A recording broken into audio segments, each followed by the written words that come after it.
I've just been in bands with Brandon for a long time, and I don't know. Phil moved away. Yeah, I started out as the drummer when we started to play as a full band, and then I moved away and quit the band.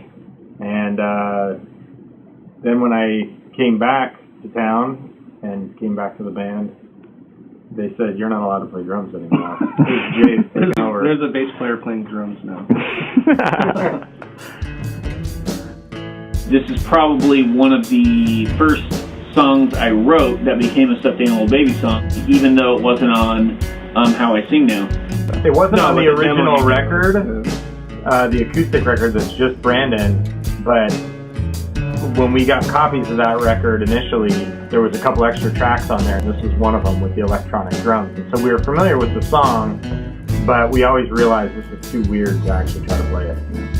Yeah, it sounds really simple, but when you actually try to play it, it's not as simple as it sounds. Yeah, Brandon didn't really know, because he's not a drummer, so he didn't really know when he created this thing that it's actually fairly impossible for one person to play.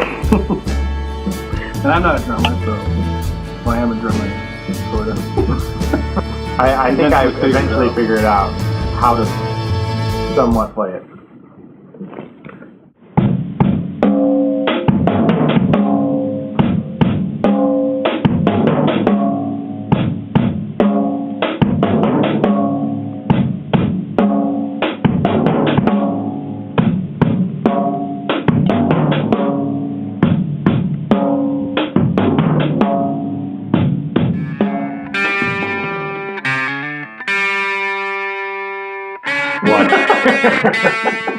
On the record, we took turns and split up the drum set in order to properly play the drum beat. Right.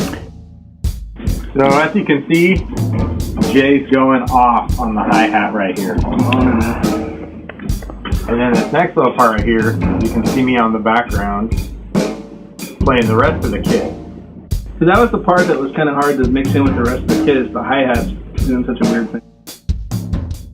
Yeah, it starts off, it's like quarter notes on beat, and then it goes quarter notes off beat, but then the last two beats are like eighth notes that bring it back around to being on beat. So it doesn't really work out as far as a real beat. The circumstances were that I was painting houses for income while I was working my way through college.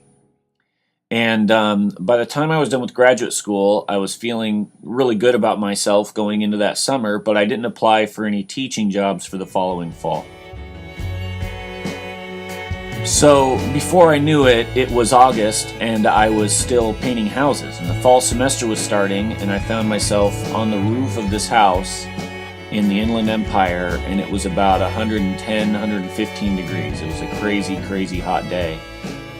And I'm scraping this gable, and the paint chips are falling down into my eyeball, and they're falling down my armpit and sticking to my sweaty body. And I'm up there on this roof about the time the fall semester's starting, and I'm thinking to myself, what the heck am I doing up on this roof painting this house? This is my graduate degree. And I had this this Biff Loman moment where I thought, you know, maybe this is all I am. Maybe I'm just $8.50 per hour. Maybe I'm just average, you know. You know, I got over it. I'm as arrogant as ever, I'm happy to say. After I was done with that job and I'd written the song, I actually figured out how much money I made on that job, and it was less than $8.50 per hour. I had underbid the job. So you were arrogant about how much you were getting paid, too. See?